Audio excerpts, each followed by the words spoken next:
So sorry. I forgot to turn the mic on. Okay, it's on now. I apologize. Okay, hi. Here's today's page. You didn't miss much, but I have a minute of blathering on. There we go. Thank you so much. Hi, Linda. Hi, everybody else. Welcome aboard. So, today's page was drawn with this and this, and limitations can be good. I drew this while watching the television. So, fun in the sun. Now, what I started talking about to apparently myself, because I didn't have the volume turned on, was I've been watching, I'm regularly watching, different things to learn different approaches and try and just keep myself fresh, exciting. Anyways, so there's this regular thing that I keep coming across, and that is different people saying that they have found the classic paint. That zoom in, that focus properly that way. Come on, robot. Wake up. That do it? Maybe. Anyways, I'm trying to focus my one camera before I turn it on. So what it is it's the Zorn palette, or it's this palette, or they've named this palette after themselves. Half of them have paint deals with some paint companies so that they make a little set of oil paint or acrylic paint or whatever it might be that they're using their colors, like their special palette. And their special palette's the same thing. I always find this silly. Can I turn the sound up a bit more? I could probably speak more clearly. Is that better? Okay. So, it's nonsense. All these different kinds of palettes are nonsense. And what I mean by that is, it's all people are trying to do is reverse engineer what people were using during the Renaissance, high Renaissance, low Renaissance, and since. And it's a pretty basic amount of colors, and it's kind of surprising what colors there are. So I'm going to try to replicate that with what paint I have here. I'm not overly specific about the specific colors that I, use. Overly specific about specific. So I tend to be pretty loosey-goosey. Now, I think I've accidentally added a color to this palette, but that's okay. It's kind of what I use, so that we'll just go with that. But the gist of it is you use, you know what I've done? I've added blue, and I didn't intend to use that blue. I don't know why I put it on there. Okay, I'll show you the palette in 2 seconds. 2 shakes of a lamb's tail. And I picked up one color intending to pick up another. Foolishly. That's okay. I'll show you in just a sec. Here we go. We're going to switch it out now. Is it not on? Why is it not turning on? Let me see what's going on here.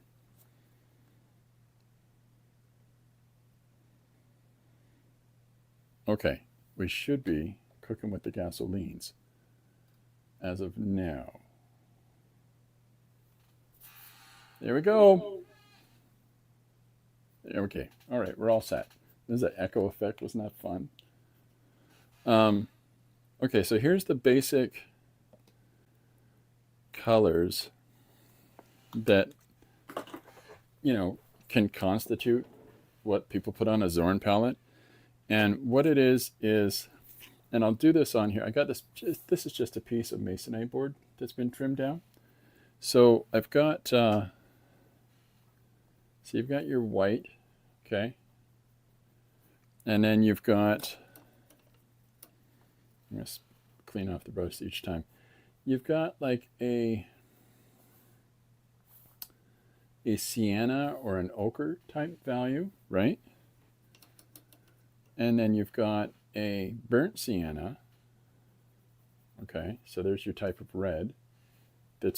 I'm not in camera. Oh my Lord, am I off today? Okay, so here's our colors here in frame now. So you've got your white, you've got your sienna or yellow ochre type color, you've got a burnt sienna, which works for like your reds, and then you've got a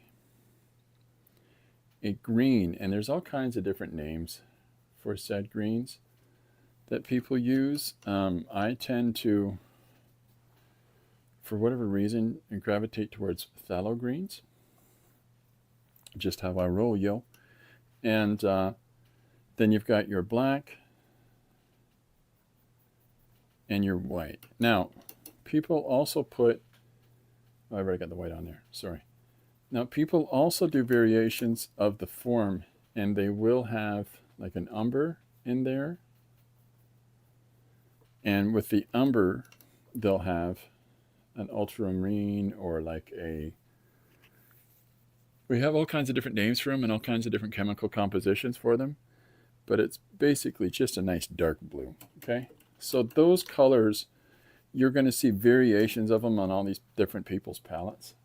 And all it is trying to replicate a lot of the values that you'll see in many classic pieces of art. Blue is rare because blue was expensive. Very, very expensive. But in religious paintings, blue was incredibly important, but you would save it for glazing as you're doing the Virgin Mary's cape or something like that, okay? Because of the cost of it. These earth tone colors are a lot easier to purchase, and the reason for that is that they were more readily available to buy. You know, Sienese earth had this sort of ochre color value to it, but then when you baked it, it would have a burnt sienna sort of a value to it. And, you know, as you mix these pigments up from these basic sources, this is how you're getting these different colors. Hi, Malcolm, and welcome aboard. So this palette is really cool for making flesh tones. And how that goes, I'm working on a board that's not prime, but so you can start to make cool variations. Let me shift this around so that we can see it a little more clearly. So you can start to get cool variations from this really limited palette, right? But you can see how with said limited palette, it can give you a nice broad field of values. I'm going to use a different brush because this guy just holds on way too much wet and he's annoying me already. Christopher is fussy. Okay, so there's a nice little combination for a nice light skin tone, right? Here you put some more, less white, more sienna or ochre, and you get that nice intermediate range. So, and then the same thing applies to the burnt sienna. So here's where you start to see a lot of those different flesh tones coming into effect. And it's kind of nice and simplified way of putting together a whole range of values on a palette. But you can see just using white and these two earth tone values, you're getting these sort of rich flesh tone colors, you know? And of course, the same thing applies. So we'll put some white and we'll pick up this deep green, okay?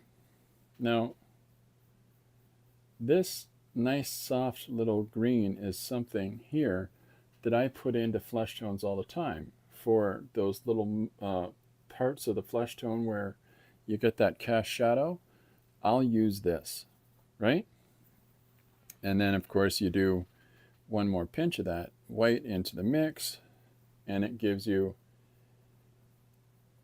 what can often be used as a really pretty sky blue. It's kind of weird, eh? Hello, Jim. Welcome aboard. Yeah, everything is going well here. I hope everything's going well there for you, sir. If you get a chance, check out Jim's page, he's posting all these really weird and somewhat creepy AI. I think they're AI rendered, or maybe not. If they aren't, I apologize, Jim. But these images of his characters and with 3 dimension applied to them, it's kind of weird. But it's really interesting to see them like that. So there's this part of me that wants to do portraits of all of them. Okay, so then we go to our earth tone, and what so this umber with the white gives us a really cool gray. And so this, I find it's ideal for, for your some shading, that in certain places where you want to shade off of some of the flesh tone values. This is a great way to do it. And then, of course, you lighten that out a little bit more. And there's your pretty gray color for when you need it for things. So it's like a really limited palette. But at the same time, it yields a whole bunch of color. And it just, when it comes to color theory, it can often make people go crazy. And a lot of the reason for that, hey Liz, welcome aboard, is that color is complicated, right? It's a really complicated thing. And the reason that I find that people look at color in such a complicated way is that when you sit down, I talked about this yesterday during my stream, when you sit down and you've got 300 tubes of paint and you just arbitrarily pick the specific colors that you need because you've got them there, well, you're going to be less likely to figure out how those colors work together and how you can make those mixtures, those combinations, have a little bit more sense to them, because you don't kind of get it. You know what I mean? Like I need this color of pink. I just go into this color pink tube and I'm a happy monkey. But then when you start putting those combinations together, your stuff kind of looks a little bit wackadoo. So start with a limited palette and play. But something like this, whether it's called the Zorn palette or whatever anybody wants to call it, this limited range of colors allows you to have a broad range of outcomes. So let's apply it. Yeah. So I can't remember who it was. I think it might have been Liz, giggling about my yearbook idea. So I've pulled up a page of yearbook photos, and we're going to start doing portraits of yearbook images that I'll scan and I'll do a page from, and we'll pick whatever arbitrary topic and apply it to the characters. So I'm just going to start doing these portraits from these small little rectangular shapes of source images. If people are cool like that, you cool like that, you groove like that, you smooth like that, you cool like that. Okay. So what I'm going to do is I'm going to start with this number value, okay? And I'm just going to come in and right off the hop, let's pick the face that's closest to the, right here, the closest one. It's a really weird one. So I'm just going to find the structure of the guy who's in the picture. He looks like a smarmy bit of a turkey, but that's okay. Maybe he's the nicest guy on planet Earth. What do I know? But his yearbook photo is being used for people's appreciation and enjoyment. I don't know if he's consciously aware of that or not, but here we go. If he is, he's probably like, nice, of course they'd use my picture. Maybe not. Or he'd be like, I'm so embarrassed by the way I smile. So I'm just throwing together this really rough and sloppy breakdown of his face, and with no real, I'm not overly concerned about the marks that I'm making. I'm just sort of chopping it together. I got it shared. I shared some sketches, very sad ones, but they got to start somewhere, eh? Canadian. Nice. Excellent. That's excellent. I've got, so try this basic palette. If people don't want to know what it is, I can write them down. But, this basic palette sort of is going to let us explore color together. All right, team. Ho, ho, ho. If you're trying to figure out a way to get a grasp on how color works, this is kind of a good way to go about doing it. Just find an image. It doesn't matter what it is. And if it's portrait stuff that you're trying to figure out, any old image will do. Don't be too caught up in your selection process. Don't, overly focus too much on what you're going to paint, like what the character is and yada yada yada. Don't overthink it. Just start working on something. Okay? So I'm chopping, I've got this color here going, and I'm going to chop some of it into this guy's face. I'm over shooting with the color, and what I mean by that is like I'm putting more down than I need for the area, because I'm going to come back in again in a second with a lighter value over top and start cutting more of that away. So I'm being really generous with how much I'm applying in the moment. Okay, and so this is on a piece of unprimed masonite board, so it's pretty absorptive, but that's okay. That just means it dries faster. I got a little over excited about my color there. Okay, so I'm looking for those areas. I don't know how well you can see in the little picture that I'm using, but I'm just breaking this all down to the simple color shapes, right?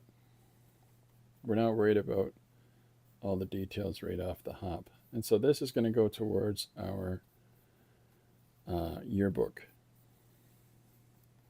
idea that of doing a page where it's just people's yearbook photos talking, and have fun with that. So, am I missing stuff? Nope, we're doing good. Okay. So now I'm going to come in with, I'm using the same colors, and that's the burnt sienna and the white. I haven't ventured past those other than chopping in the composition with the burnt umber. So now I'm coming in and I'm finding where the lighter areas into these spots are. And I'm going over top of some of the places that I've already put down the burnt sienna. So I'm picking out some of the lighter areas off the darker ones. So if you start with this really basic colors, then you don't have too much you don't have a lot of overthinking to do here. You only have so many choices, right? Right. So that rather than worry too much about it, you're just going to get into it. Now this is a spot where I mentioned before about how sometimes I'll put like the green color in the spaces. This would be where I would start to apply that in here as well. So you can see I've got a little bit of green in the palette now. So I'm going to come in, and it's really small amount, and yet that really small amount can really change the value of the skin there. So it just gives it a little bit different sense of placement and movement. I'm going to put a little bit more over on this side. We haven't got too deep into his smarmy expression yet. We'll get there. Still using one brush, just a little flathead. I think it's a, I don't know what the number is. It might be a 5. No, it's an 8. Okay, so I'm going to do a little bit more hits in here with the light green on the brush under the eyes, just for the little shadow applied. Okay, and then we'll put some over here on the side of the face, some over there, side of the face, and eyebrow. We're going to tighten all this up as we go along, right? Right.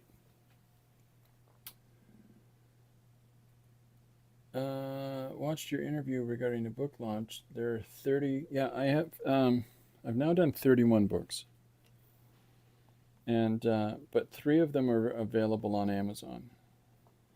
The remainder of them I was publishing regionally, and I was really surprised when I put things on Amazon, because when you get used to a specific market, you don't think that maybe you just sort of, yeah, I know this X amount of people are enjoying what I'm doing, and you don't think too much beyond all that. But then when you enter into a new marketplace, and however that response is, it sort of re-educates you on,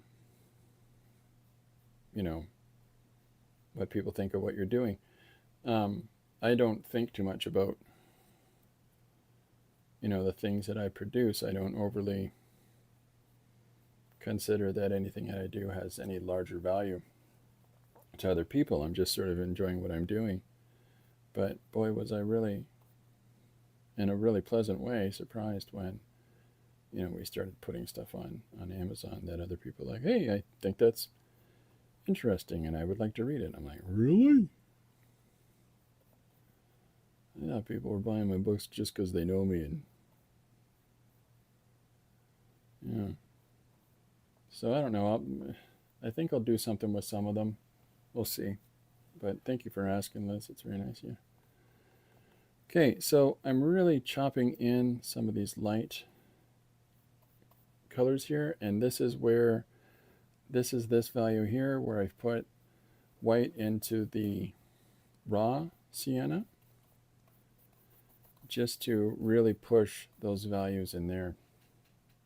And now we'll come back in and play with those values a little bit more. So this is so I've got some burnt and raw sienna together, and so I'm going to come in certain areas and put it's basically like an orange, but what it is really is a nice intermediate value between the two. So I still haven't started chopping all these details in yet. I haven't got overly specific with all that quite yet. We're getting there, but in the meantime, I'm still feeling out the face and putting it together. So we're getting there. Now, other people will put one stroke down and, hey, I'm a happy monkey. That's, I think it speaks to either their skill level or their just confidence. I'm not sure. I like to sort of work towards it, start building it up piece by piece. Let me, I'll see if I can get closer. There we go. But now you can't see the thing I'm using, so I don't know how much that does help. Okay, well, so let's be more bold here. Let's be a little more brazen. Now at this point, start putting in more opaque pinches of value.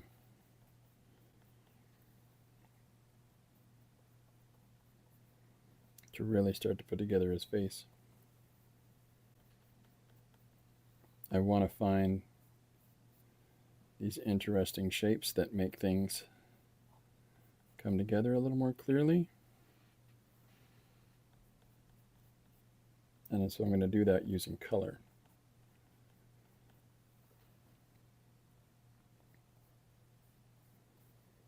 So now we're getting into his chin and his neck, and that cast shadow down there.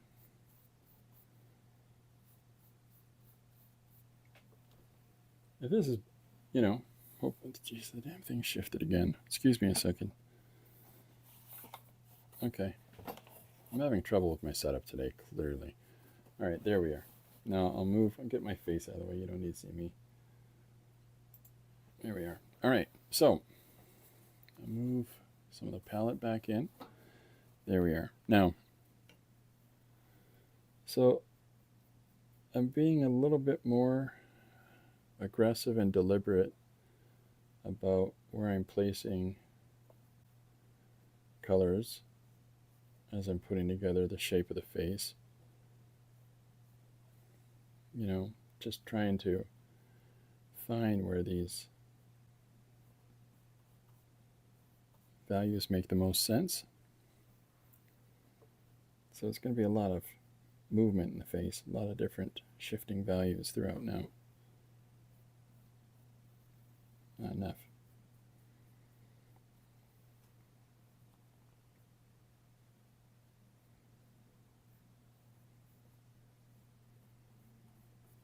So hopefully this is starting to give more structure to the face as a whole.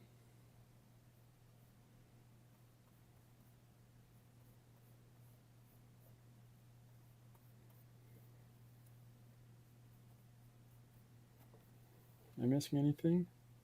Thanks for thumbing and sharing. Oh, thanks very much, Linda. That's nice of you. I keep going too soft on this. There we go.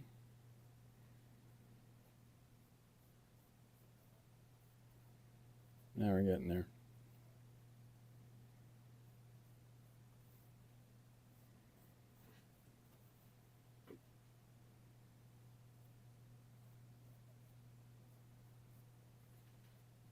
So hopefully we're getting more, you're seeing more of the structure of the face, more of the shape of things come through now.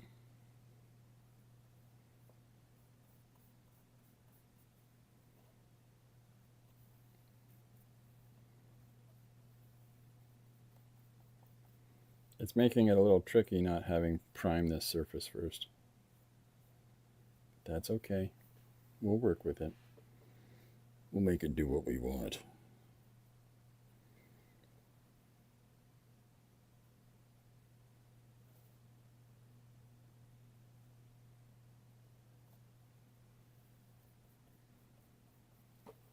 Missing. I have my pad and pencil following along, time lapse. Followed. Oh, cool.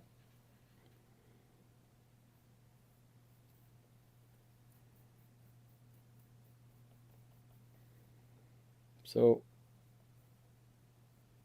now we're getting more shape in. So I'm going to jump back in with that green a little bit here. And start monkeying around with where I put the shadows in here. And this is an exaggeration, right? Like nobody really has bits of green in their face, but I find that it tends to help me with some of the structural stuff. Just have a little bit of green there, make it interesting, make the eye move around. But I'm still hatching everything with an 8 brush, an 8 flathead brush. And it makes it interesting. But we're tightening up as we go, right?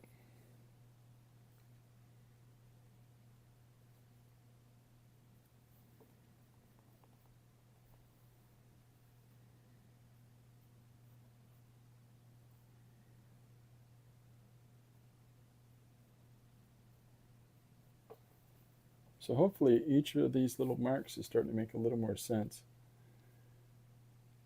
Liz, when you're watching a replay, you can pause it so you can catch up. That's good advice, Linda.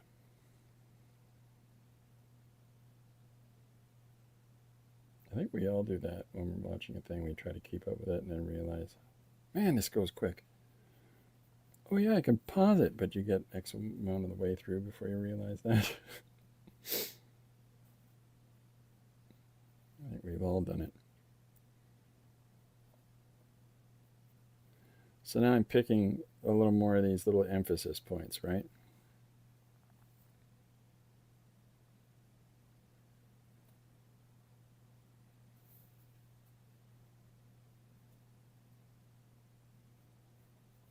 Just trying to chop them in. Start giving him a little more structure in his face. Let's give him some eyebrows. And so I'm only using the umber for these little dark marks. Right now, all I have is mark making. So fast it's good since my hands have no idea, even with my craft hands, are not rough and smooth moments here. Nice.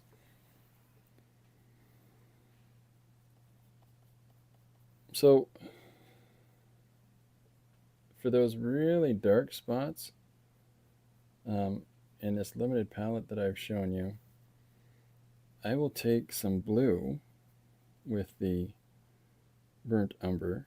I'll take that nice dark blue and I'll mix the two together in a nice little combination, so it gives me a really dark kind of a charcoal color like this, rather than just going right to the black. And I'll come in with, I can use that black, but using this, it's just got kind of a little more energy to it.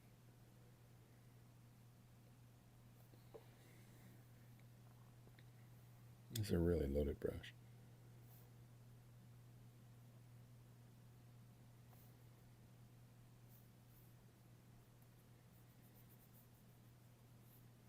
Put his little suit in there. Just starting to feel my way around our little doodle here. Duty. He's a duty. We'll pull out the shirt. We'll pull that out in a second. Just making sure I'm caught up. Okay. I'll move. I'm going to pull back out just a little bit. There we go. So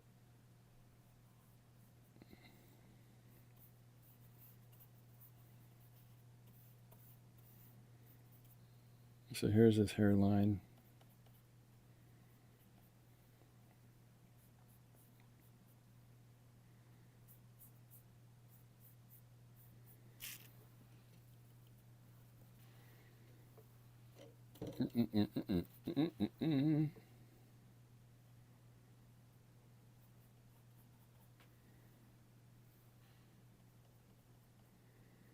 I'm having to make sure the paint I put together is a little more wet than I normally do, and it's largely to do with the fact that I'm working on this unprimed surface. Prime your boards, ladies and gentlemen. So I'm also going to throw some other mediums in here too as well. We'll see. Right now I'm having fun painting.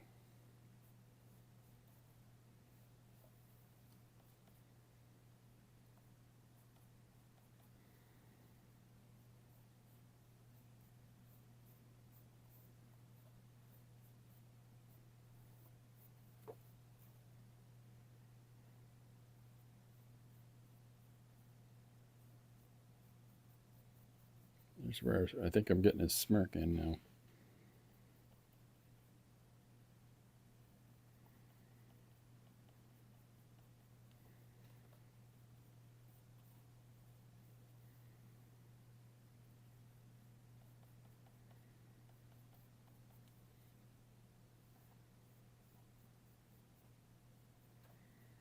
He's got a fun expression, this guy.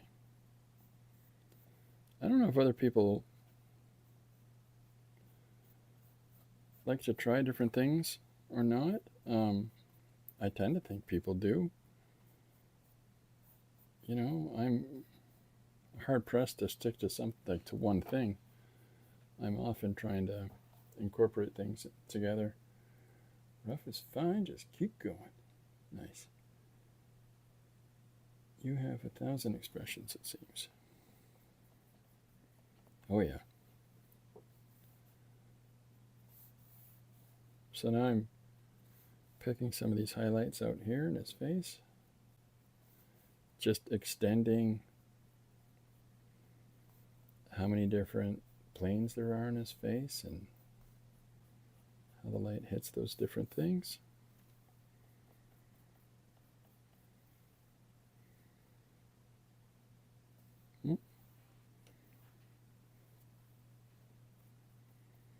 So I'm still using the same brush. Brushes are important to some folks. Certain brushes for certain things, and you know, I tend to just go with a couple. Generally, whatever I'm holding in my hand in the moment. Start there, and if you realize you need another brush to make something work out, go ahead and grab it. But there, again, it's what works for the individual. There's no, these are the only ones you should be using. I find that that kind of advice from folks is not helpful. I don't know what it serves to say that to people. I think the whole point of creative expression is to look at it as the mixed bag of possibility, right? So why not try different tools, different mark making possibilities? Why not try, see what combinations work for the purpose at hand?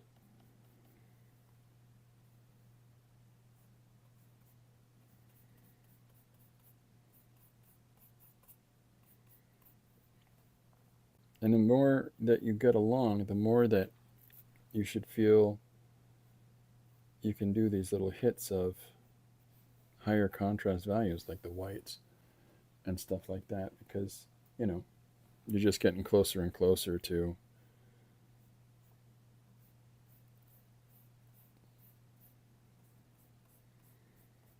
all the surface colors, all the prominent colors in a face.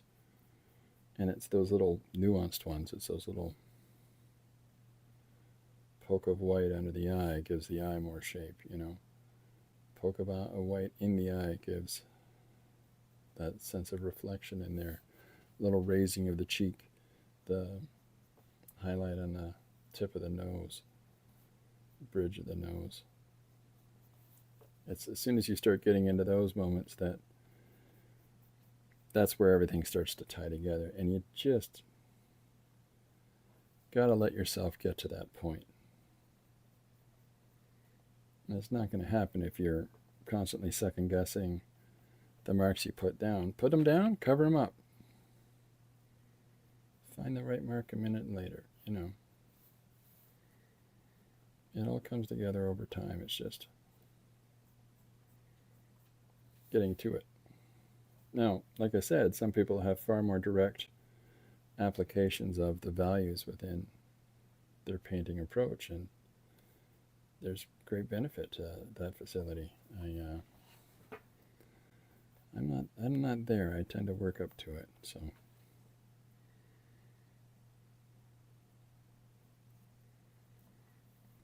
but if you're familiar with an artist who goes boop boop boop and puts down every color exactly where it should be, and that's it, cool. I respect that. Can't necessarily do that, but I always appreciate it when people have that ability to do that.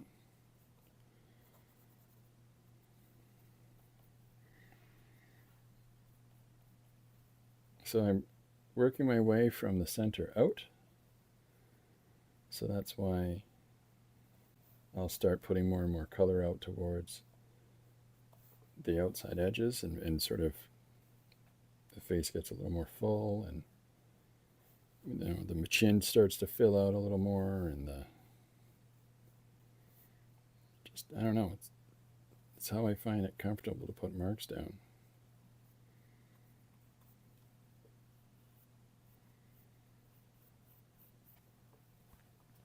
Hopefully this is starting to look more like a person. High schoolers in the 60s and 50s appeared more mature than today's youth. My kids started to appear their age closer to 30. Odd. Maybe it's just me or the camera. Haircuts, maybe? I think it's a bit of all the above. There definitely is a different type of presentation that you would see, in the sense that you would have responsibility changes, an expression. It changes how we look. And so you can tell the kids that have more going on. And back in the day, there was a lot more responsibility for young people than there tends to be given out today. So I find that when you see pictures of kids now, they really do look like they're far younger,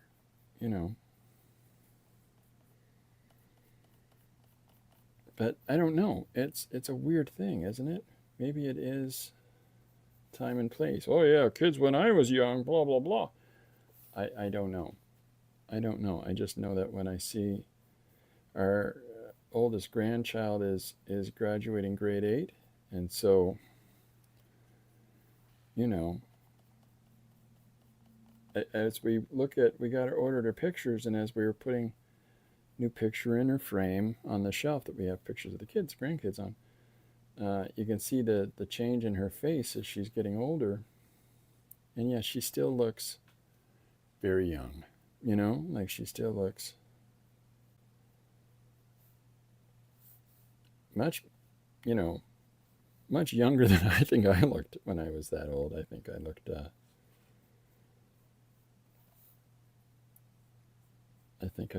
little more. I think it's the personality part.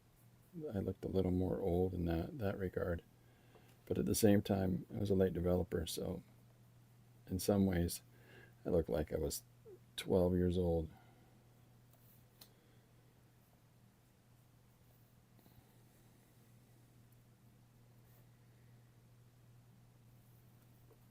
Well, I don't know. Here's our guy. So now I'm getting really aggressive with the white pinches here now of just trying to give life to that skin.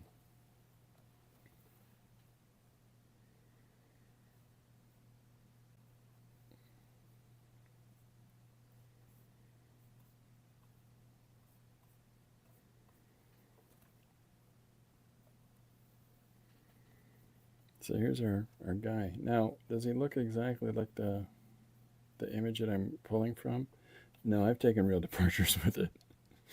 I just started finding a more interesting face I wanted to pull out.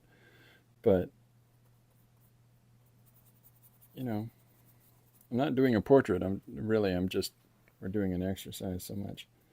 If I was doing a portrait, this would take twice as long, and, you know, I'd be far more deliberate about making it look like Guy. Guy Smiley. Let's give him an ear. What? An ear? Huh? Yeah. And I'm going to cut some space around him as well. Okay.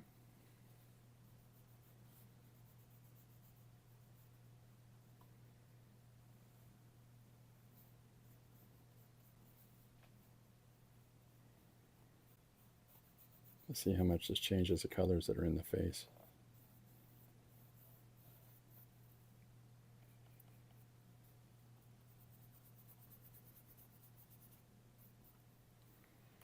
We've got a piece broken right out of the corner. Oh, well.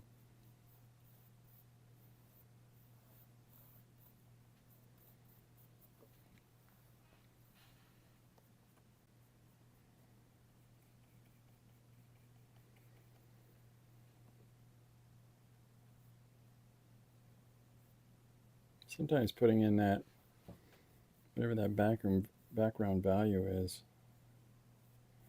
helps to bring a little clarity to the colors that you have within the image. Making sure I'm not missing out on stuff here.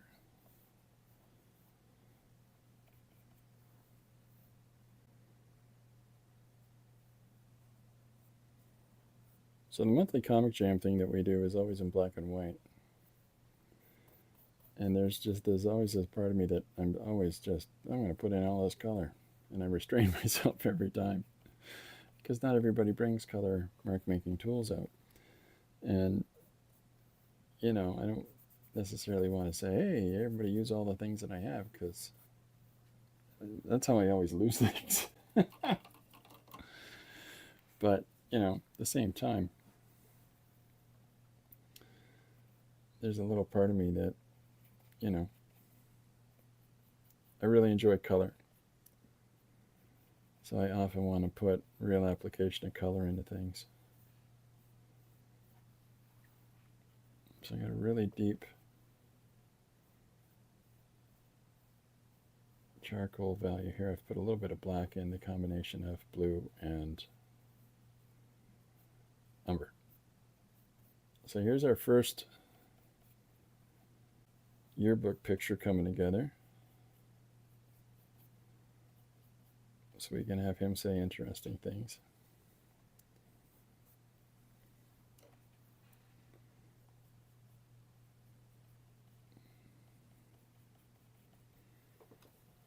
voted most likely to stand up during a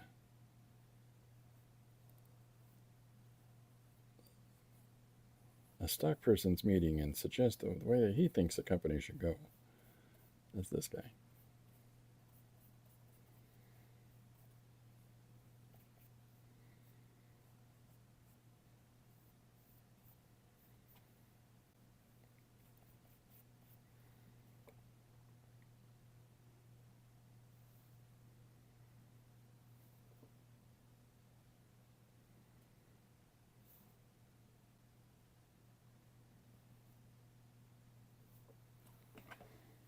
Okay. Still got the same brush going. So I'm just going to put a couple more little marks in the face, and really looks great. So much character in the face. Oh, thanks, Liz. So we're just going to give some shape to his ear. Right?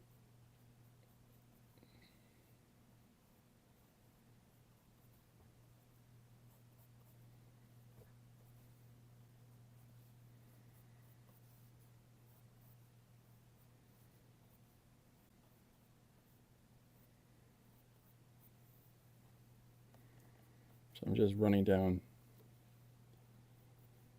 the side of his face here, applying value. Same over here.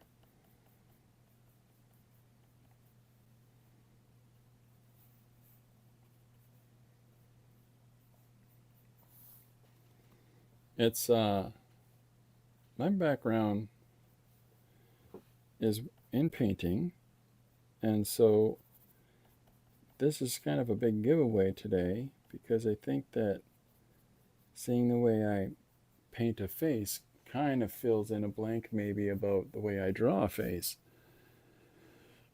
because the structure within the face and the expression,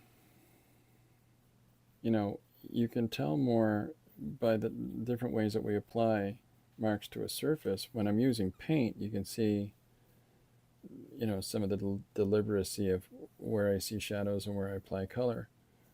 Where with mark making, maybe I'm trying to emulate the way I would have done it in paint, whether conscious or unconscious of that fact. But because I've drawn my whole life, but when you start looking at things from a painterly perspective and you start seeing applications of colors and values, less linearly and more shapes and color applications, then it starts to change the way that you make marks in general.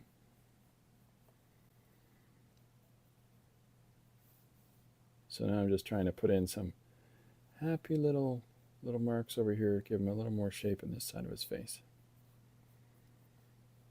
And build this back up a little bit. Make him cheery. We want him to be cheery.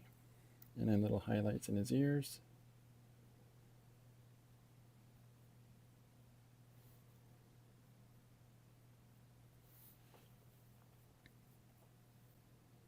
Boink, boink. Boink, boink. That's what it sounds. Some in his eyes. A little more life in the eyes there. So, yeah, there's our first guy. And we'll come through here and we'll put his white neck collar in. His little dress shirt, and then we'll do the next face. What do you think? And we've got a couple of people for their conversations on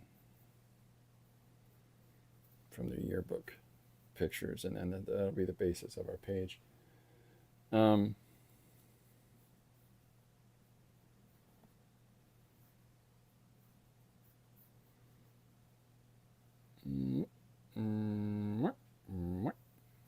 It's pretty wet the way I've applied that, so it's fairly translucent. Let's tighten that up. There we go.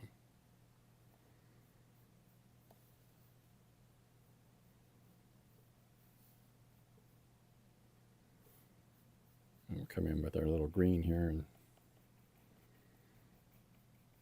punch right into this neckline.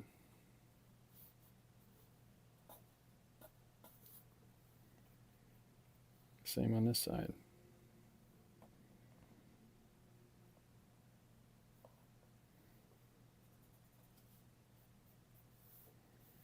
Okay. From this crazy broken corner. There we go. We can try to give a little more something interesting to the area around his head. I haven't worried about all the details in this side of the face as much. You know, I'm all right with that. So there's their first face.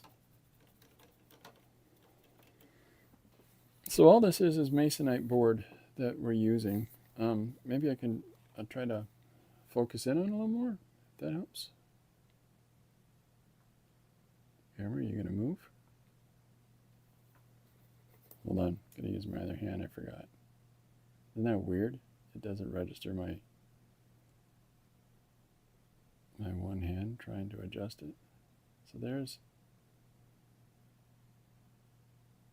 our guy up close. There we go. So there's a little bit closer detail of it. Now, you know, you can still always go back in and add just even a little bit more, like really put those hard whites in spots. But at a certain point, you gotta just step away for it for at least a moment or two, or you'll never stop adding elements to it. Let's put a teeth in there. Forgot the teeth. There we go. Okay. So there's our first guy.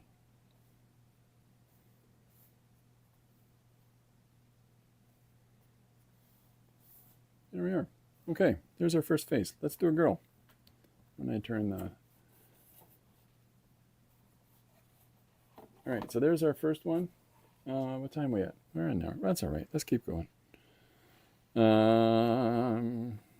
So our next face we'll do is a girl with a bob cut.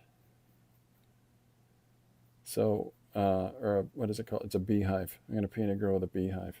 So here's that palette if you still want to figure out those colors and write them down.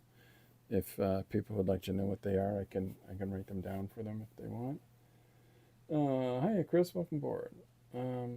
Great art. Sorry I cannot be in the streams. I work at the time you're on. Next June 2nd at summer school. This year from 11 to 5 every day. Oh my gosh. Trying to think about where I want to come at this face. It's great to see you, Chris. Welcome aboard. Yeah, I'm trying to figure out, this is really the time that works best for me. And it's only because that's the time that I've scheduled my day. It's not like I'm being told in the studio here what time to go on. Corbin's pretty open to that. But I just seem to find that this is the best time where I know I'll be able to stop and sit down the majority of the time, because often I'll be doing things in the morning that for other projects. Get that stuff out of the way first is the way I try to approach it. So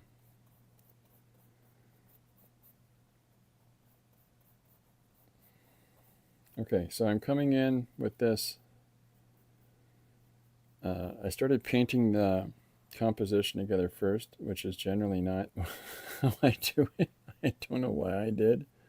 So I'm going to come back out again and let's get some rough shape to our composition first. As soon as I started doing it, I'm like, what are you doing? So here's our first take on our character's face. we've got, so I'm going to be away a little bit coming up next week. I'll be at a conference Thursday and Friday. And,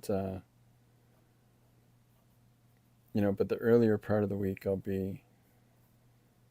I think I'll be on a little bit more. And that's Lori's going to be at a conference the earlier part of the week. So, and keep myself occupied and stay on a dribble at the same time. Let's stream.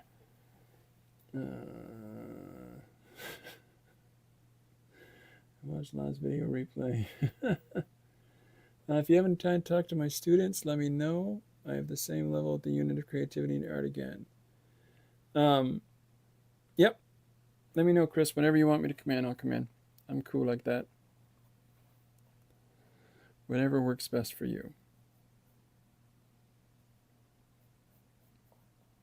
Yeah, I make silly faces when I'm showing examples, and I appreciate everybody taking it easy on me, not calling out how silly I truly am sometimes, because, I'm a weird guy.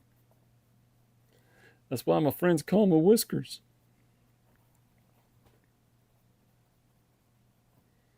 So I'm getting a little more specific about the marks. And I'm finding the expression before I find the shape of the face. And the reason I do it like that is that's the most important part, right? We want to get their smile. We want to get what they look like. We want to understand the individual that we're trying to work on to the surface. So hopefully you can start to see somebody's expression in there.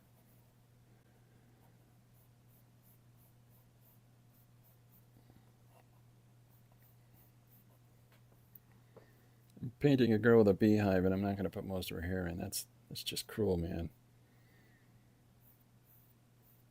Why would I do that to somebody?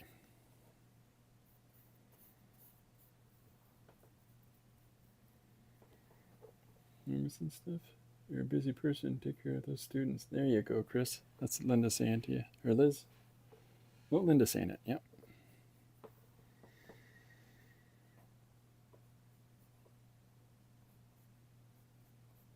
So her hair is going to come down about here. Really tight over the eye. And then work its way up and around.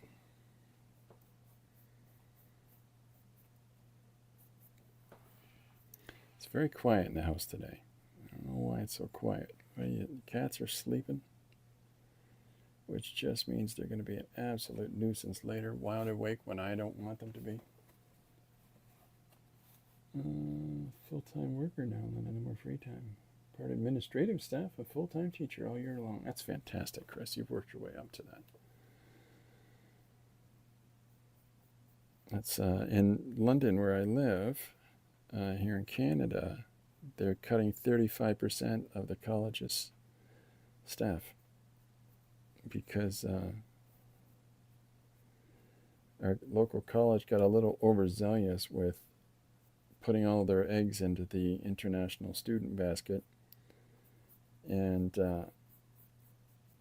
there's a problem with retention, educating all these young people.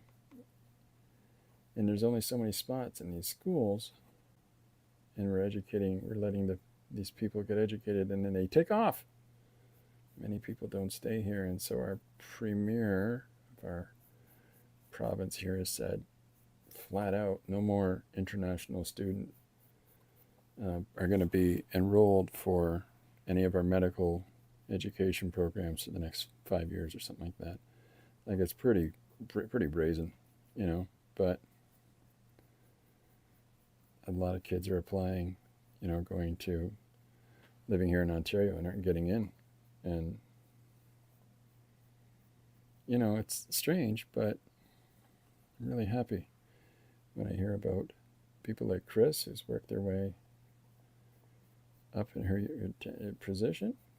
That's a lot of years of teaching.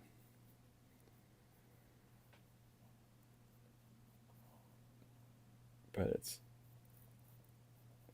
important that she's teaching students there, getting them that full-rounded education to get out there, crop the world.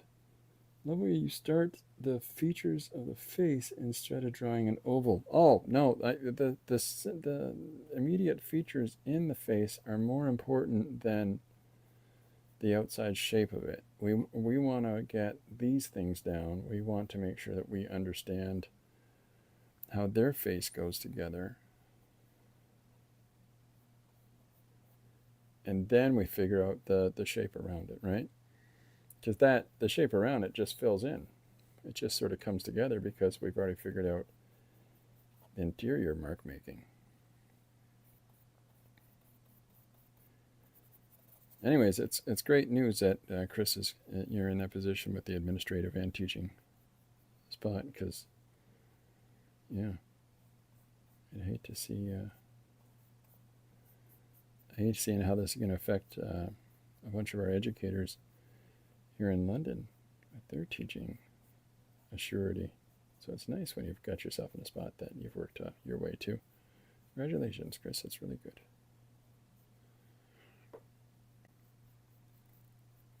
Chris is a good teacher, too.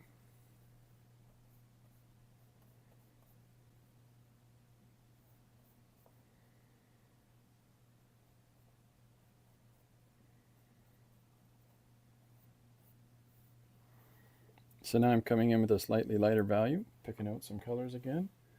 Sad, here's the opposite. More students coming every term in August. We need more staff, parking, classrooms. Last year alone, 1,800 newcomers. Oh my goodness, this year could be 2,000. That's brilliant. And is this a lot of the community? Like, is it a lot of people from Mexico? Is it a lot of people? See, the problem is that Fanshawe was greedy for the money of charging more for international students. Let's be honest, that's what was going on. And so what they did is and other colleges in southwestern Ontario were doing that a little too vigorously, and so they've sort of tipped the cart a little bit. And what's the point of educating all these all these students if economically you want those people to go into the job pool, right, into the workforce? They weren't. So we're in a spot. And now they're finding that they can't afford to be doing otherwise, which is really silly. Okay, so I'm a little too light. A little too light there. Yeah, that's better. I haven't got too much shadow under her nose here. She's got a much clearer expression than the previous person did.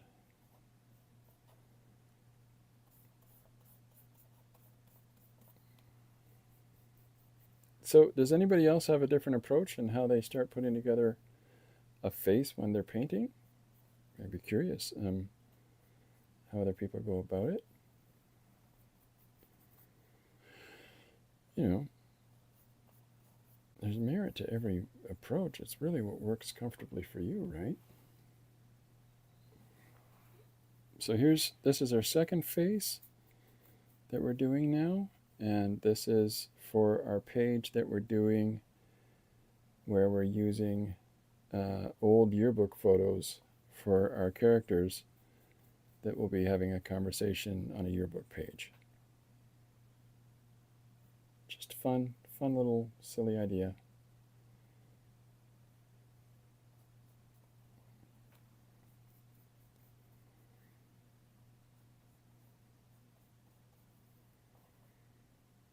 Finding these raised areas on the cheeks.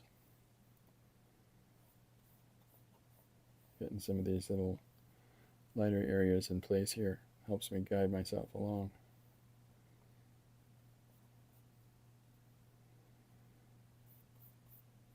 You gotta have that, understand where all those components in the face come together, right?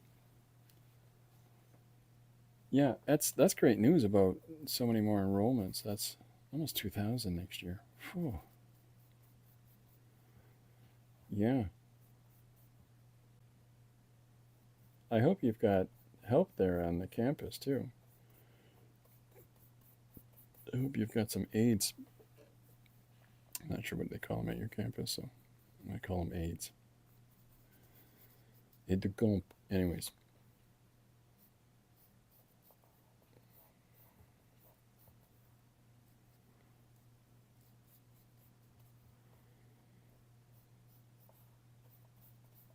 so here we are under the chin.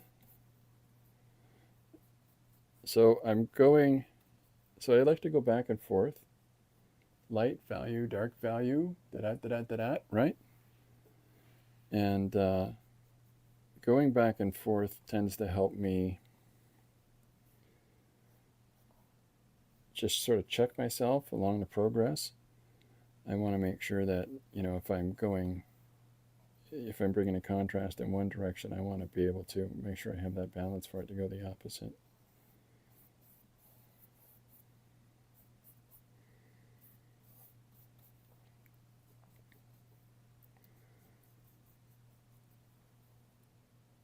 Mm-mm. I don't know what I was doing there.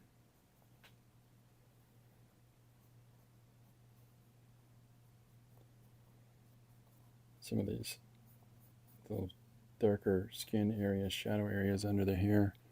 We'll get the hair. We'll get into the hair. We just let's uh, let's keep going on this. The face and her expressions here. Little punches along the way of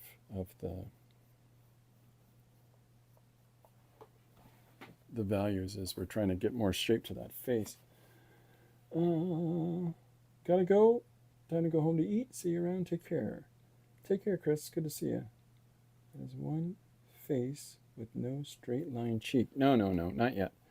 Um, we'll start to draw the cheek up a little bit more.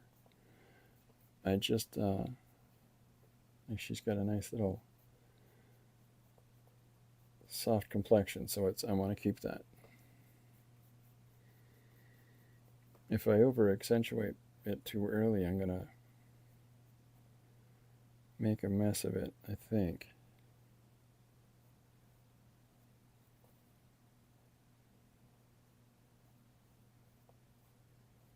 So now I'm starting to really push some of the values up here. So we're going to get these nice little outlines of the eyes here, her eyelids. Sorry if I hit the camera there.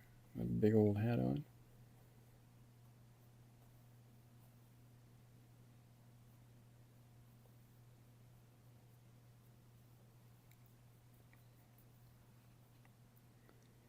And then there's a bit down here. I got the paint really globbed on this brush, for heaven's sakes. So we're tightening up as we go along.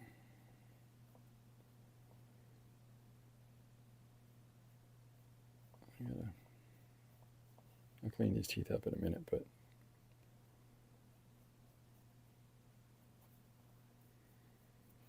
am I missing stuff? We're good. No. Okay.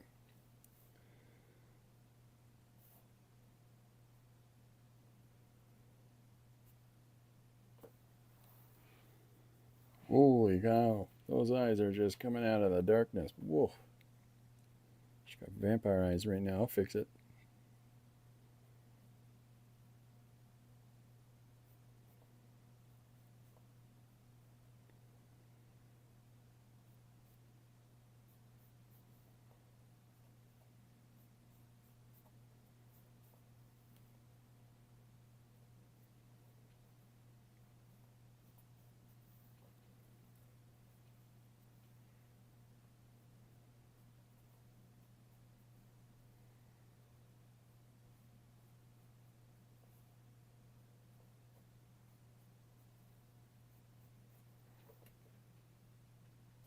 I like her smile.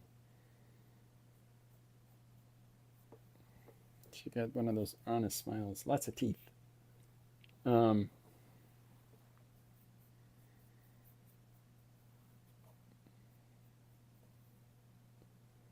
so now we gotta find this side of her upper lip.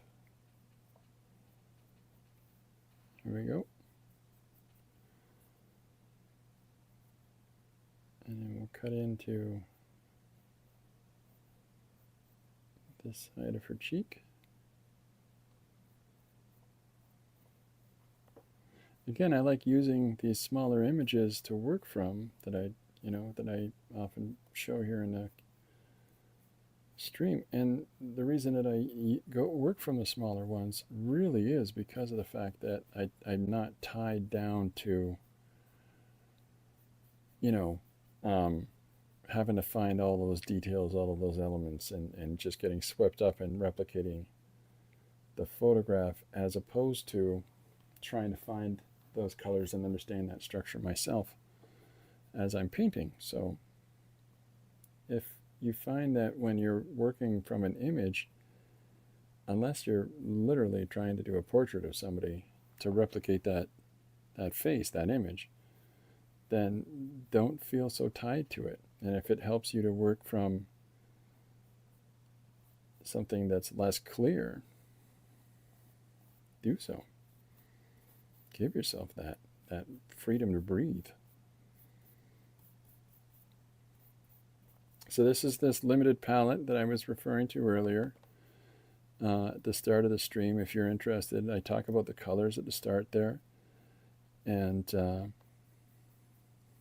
detail those. But it's really just 7 colors in total is the whole palette that I use. But it gives you all kinds of different values. Lots of fun colors for the skin. And the same palette, by the way, and I'll have to do an example. I won't have time to today, but I'll have to do an example. The same palette works for more than just Caucasian faces.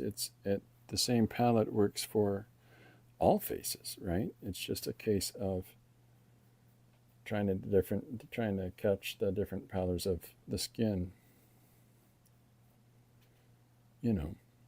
Different climates, different skin tones, but all underlying similar values in there.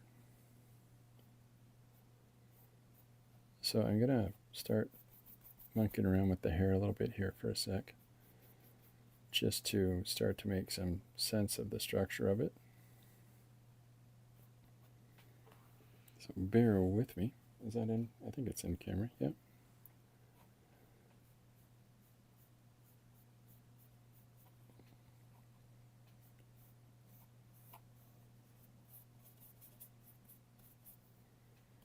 She got big hair.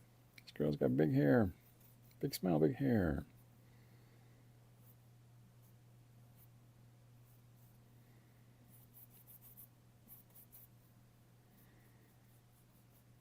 This is similar to approaching this at this moment in time is similar to when I did the first face and I cut the green around it so that it could help me find, it helps to relate to the internal values that are going on within the person's face. Because when you're conscious of the rest of the colors that are in your composition and what outlines the face or and how that works in conjunction with the colors that are within there. The reason I use that green is because it helps to draw that out. The reds and the sepia to pull it forward.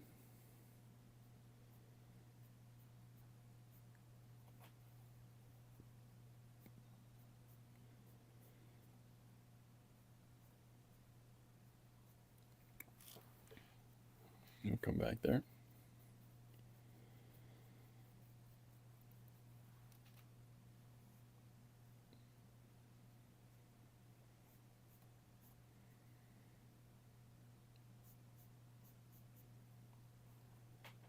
Nothing says big hair like 50s hairdos. I saw photos of Lori's aunts from back in the 50s in one of her parents' photo albums. So, you know, when her dad was growing up. And here they are, all these young women. I think they're all past at this point, but with the beehive hairdos and the whole, that whole look, you know, they just look fantastic. No wonder the B-52s wanted to emulate that vibe back when they were starting out as a band in the 1970s. Such a cool look.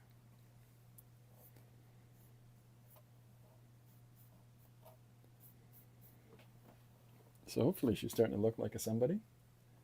Have you ever stopped someone with an interesting face if you could ask if you could take a photo of them or do a quick sketch or keep their face in your memory? I tend to keep their face in my head.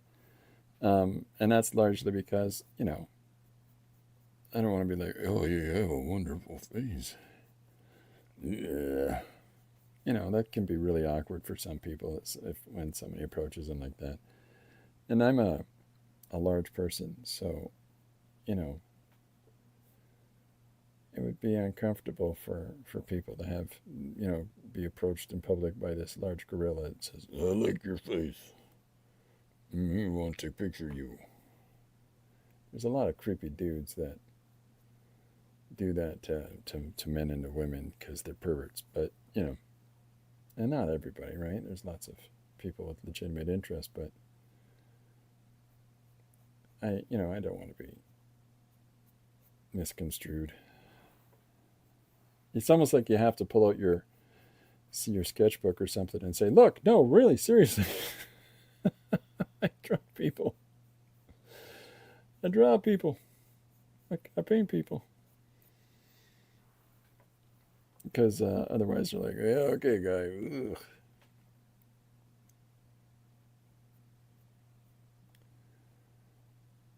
Or I get tased. No, I don't. Do people tase each other? I don't know. So here I'm putting, this is charcoaly kind of a color made with the umber and the deep blue, Prussian blue, ultramarine blue, whatever deep blue you choose to use.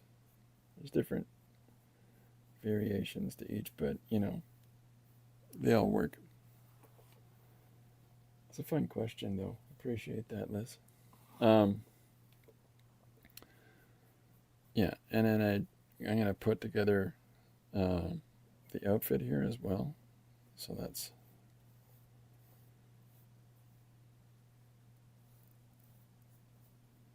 I guess that helps to understand where the face is in conjunction with the space around it.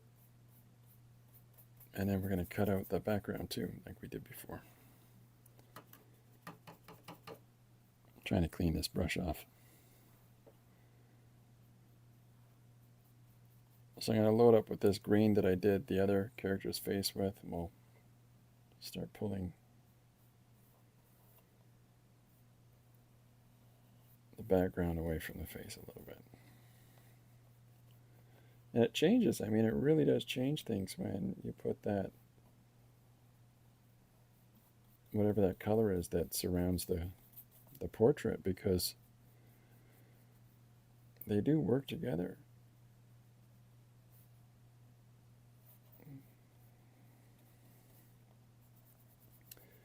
The color that you have around it does not stand alone from it. It can really change the whole image itself, because that push and pull of color, right?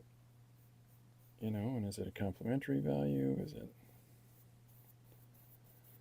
it working with the composition or against it? You know, if it, you know, like a complementary value, like this green around a face that has lots of red in it, really differentiates the two, one from the next. The face comes off the back, or, you know, oh, my hair looks like a Wolverine.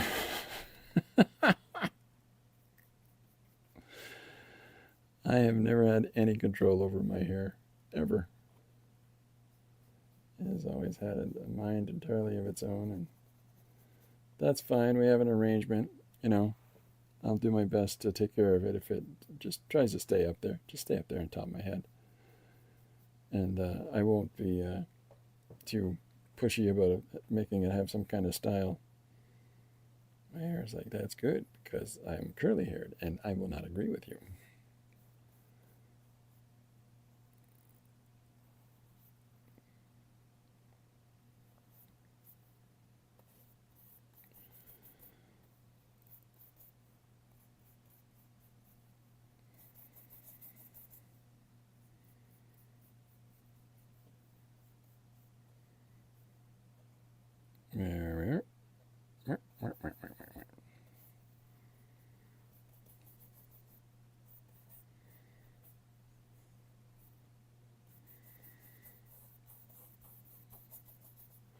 So there's the outline of her head. You know, I've got more to do, but it just sort of gives you a sense of the shape of her face as well. But you know, I've got lots of build-up here in the face, in the expressions,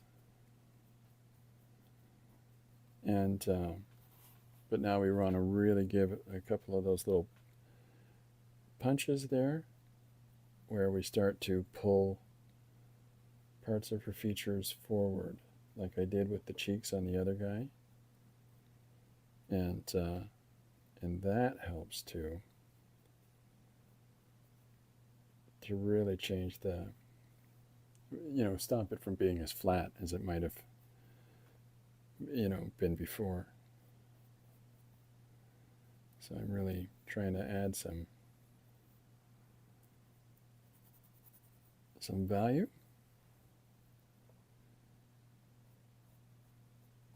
And we'll have to cut back on the edges of it a little bit more, you know, little things like that.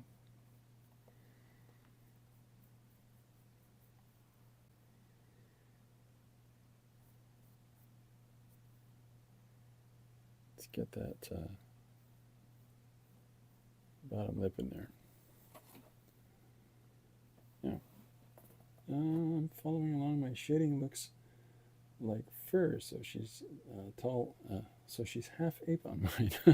Well, you know, it's, again, don't be afraid to go over top, right? Don't be afraid to punch a light value in like that and then step back away from that area. You know, look in the face and see if there's another area that has a similar application of that value before you spend, like, don't spend all your time in one part of the face. You know, allow yourself to move through. Let's see, I'm going to try something here where a little more deeper value in here.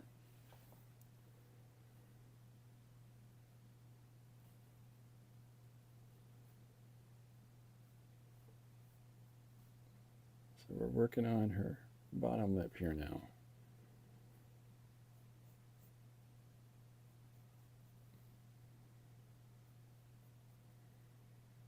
And then we'll put a little bit on that top lip too.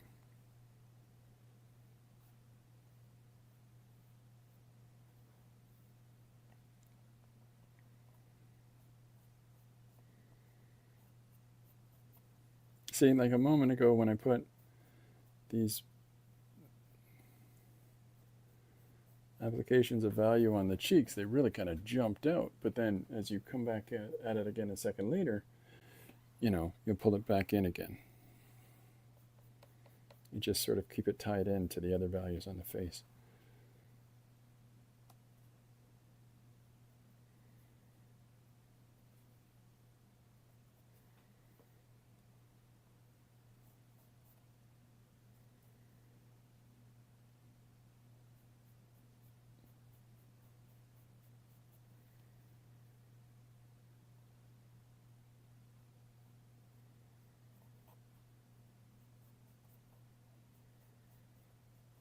So this has got a little bit of green in it, right?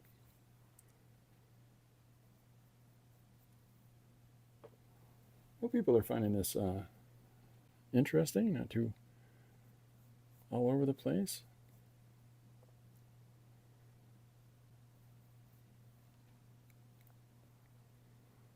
So I've run just a second and put a tiny bit more white on my palette. Now, there's all kinds of different whites that a person can use. I'm using a titanium. But then this is a titanium white, but then there's an unbleached titanium, which is more of a sort of a sandy color, a tan color. So important to, know the difference. There's a great benefit to the sandy colored white, the unbleached titanium. You can do all kinds of neat things with that.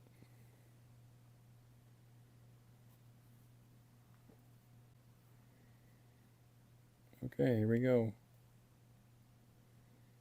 This is where I'm going to do these really light values.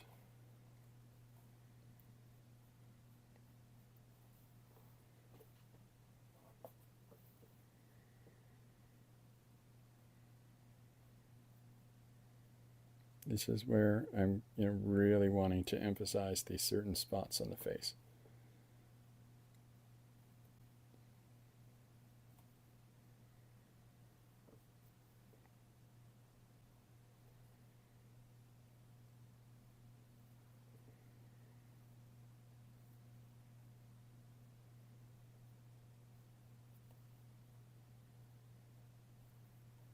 So hopefully this is going to start to make a little bit more sense.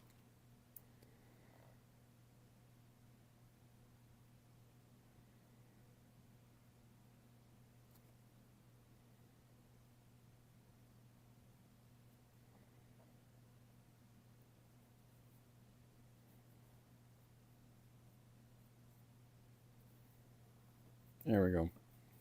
I'm happy now.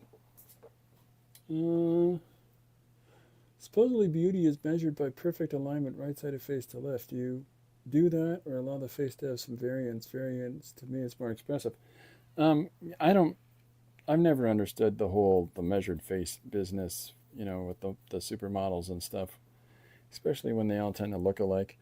I think that beauty is as we see it. I mean, there's gonna be something that somebody sees in one person's face, and it's completely missed by the person beside them.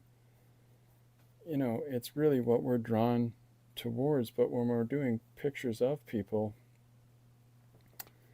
yeah, I don't know. Just follow the structure of the face. If it isn't perfectly balanced, there's often something really interesting in that. And you'll see more character come through when you follow the actual structure of the face itself. If you're always drawing things dead on, then maybe you want to look at your complete balance. But if the person's not looking straight on at you, which in this case of something like this, she's definitely not. You're not going to get this equal balance of left right.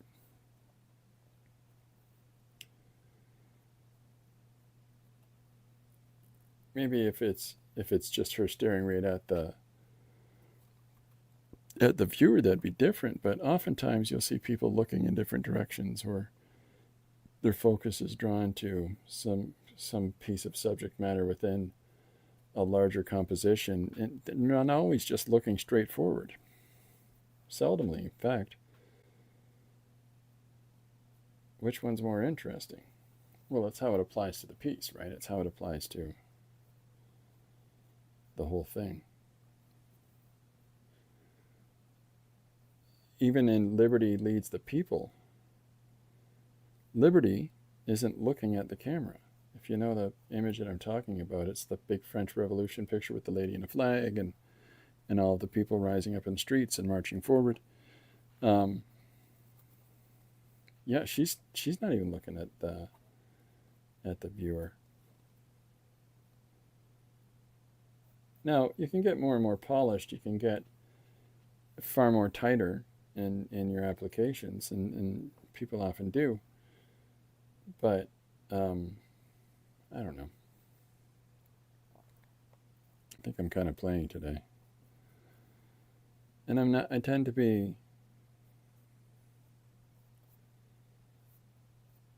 if I'm working on a larger image, I'm not necessarily too concerned about all the small, smooth perfections. So I'm letting the modeling happen, the colors, working into the colors, I'm letting all that happen. I find it kind of fun. So now I'm just coming in with this light burnt sepia. Little bits of life.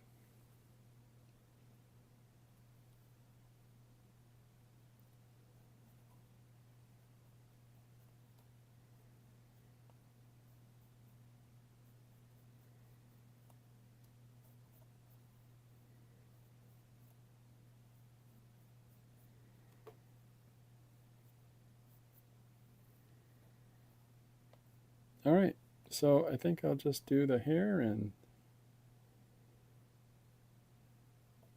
that'll be it.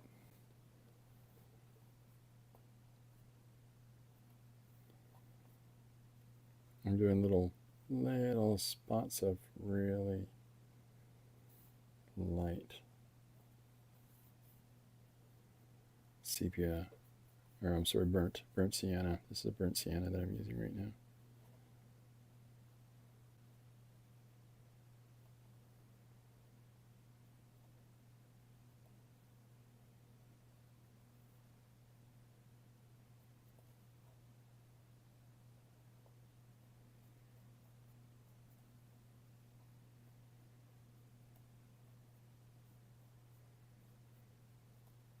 There we go. That's what I was looking for. That lip was really bugging me.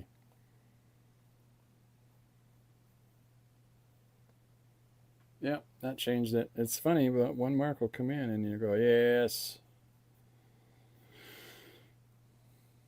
It's funny when you're in a studio setting with a number of different people working on it, and you'll hear from the next studio, yes, or something like that. And somebody has found that mark that just changed it for them, and just it's the thing they've been missing, and they just found it, and you're like, lovely. Okay, so there's our gal, and then let's just do. I'm still using the same brush this entire time, but let's do a little bit of hair here on the top of her noggin,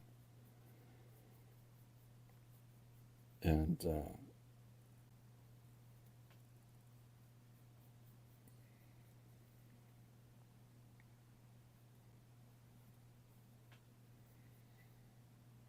just trying to find some lines. Lines and lines and lines.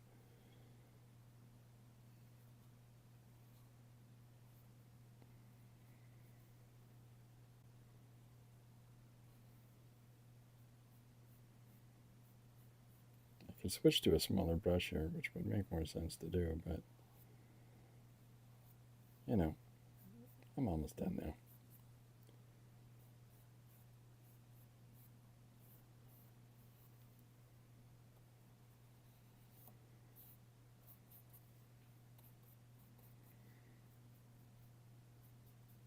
So I'm using the black, the white, and the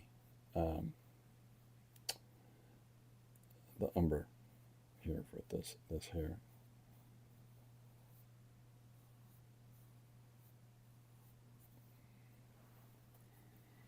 And we'll add some more value to this in just a second. I'm going to put some of the yellow in here. We don't want it to just be flat.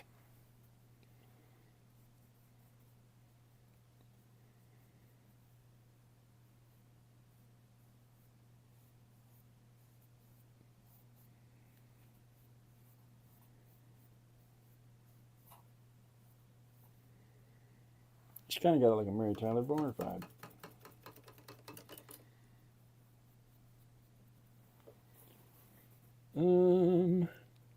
Abba, wow, 7. Shalom to you in your home. Cool painting. Thanks, man. I haven't seen 7 in a while. Good to see you. Hope things are well. Okay, so I'm just going to put in a couple little bits just to give a little bit of life and form to our person here. And that should frame the face better.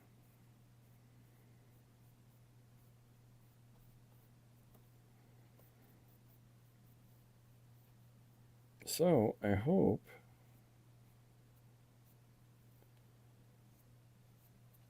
this has been interesting for folks. So we've got our 2 faces that we've done. There's our first one. And so, like I said before, when you come back at something, oftentimes you'll see little accentuations and stuff like that that you might not have made at the time.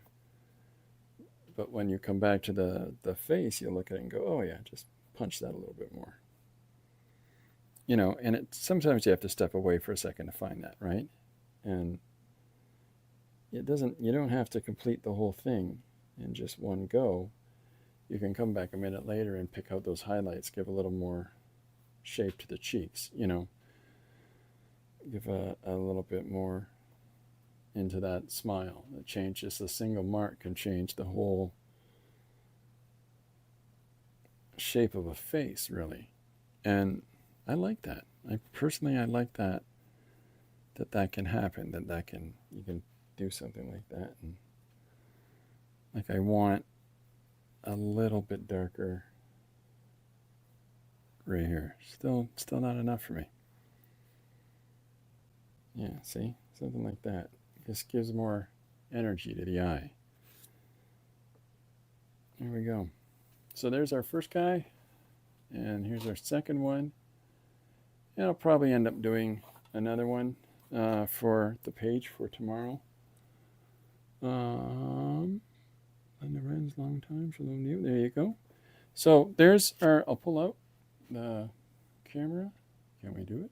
There we go. So there's the 2 faces. Now, for those that might have joined late, okay, the colors for this is, let's see if I can write them down. So the colors that I use in this palette, there's your white, okay, and this is a raw sienna, okay, or a yellow ochre also works here, okay. This is a burnt sienna, so that gives you your yellows, and the lighter you go with the white, you can get more and more bright yellow, right? Like into canary yellows and things like that. And this is a deep green. Now, again, this is another one of those things where people use different colors that have different meanings to them. Like a phthalocyanine green will give you a lot of really different variation in green, but when you're using something, this is a hooker's green that I've used, terrible name, and a sap green, people will also call it that. But that green, when you add the white in different combinations, you can get into the blue range. Okay, and then there's your standard black. So I'm just going to put sap green down on this for anybody that needs that extra whatever. And then this here is a burnt umber. Okay, and this is a Windsor blue, which I really didn't use much, if any at all. I just put some of it into the hair rather than using a black. I'll use a blue and umber combination to make like a nice, really deep kind of charcoal color instead, because it has more luminosity and that you can see some of the blue come through it, right? So you got your cool colors in there, you got your light colors in there. But I find that a really simplified palette lets you do lots of things with it. It doesn't, you know, it doesn't restrict you too much. It really does let you figure out some of those, like, how do I explain it? A simplified palette really gives you the ability to become quite acquainted with the range of colors that you can produce. There will be moments where you're like, I really need, you know, a little more into the purples range, and I don't feel I'm getting a proper mix of it from the burnt sienna. And if I am applying the Winsor blue into that palette, some people will omit this. Some people will omit this as well and just stick down to those five. It's some people will omit the green and put the blue in instead. It's what you find the comfort in. So, you know, oh, there we go. Okay, well, yeah, this has been fun. Listen, it's 3:45 now. I am going to go and take care of some things in the house here, and then I will. Let's say I come back at 5. I'll be looking at faces.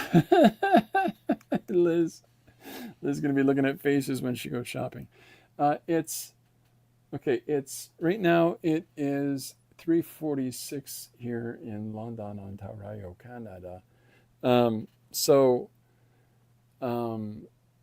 yeah, I think I might come back at 5 o'clock, and we'll do some more. So an hour. Let's say 5:30. Okay, 5:30 p.m. EST today. I will be back, and we'll do some more painting of faces if people are interested, or if there's anything else that you would want to do some painting of, we can do that then as well. Just because Lori's in a later meeting tonight, and yeah, we'll see. Okay, so yeah, check back in, and we'll see what we've got going on. In the meantime, thanks very much, everybody, for coming out. Thank you very much to Linda, the moderator with the mostest. And thanks for everybody taking part in the chat. It's good to see everybody. Lots of cool faces we haven't seen in a while, or people we haven't seen in a while. And it's really great that, you know, people are all coming together. And if you get a chance, look at the people's names that are in the chat, or if you see that on your screen, and check out their work, see what they're doing. And, you know, see if there's something different that you can learn from their work, that because they apply something in a slightly different way than you might. There's always potential for growth with all of us, right? So that's it for me for now. I'll see you in a little bit. Thanks very much, everybody. Bye for now. Go make something.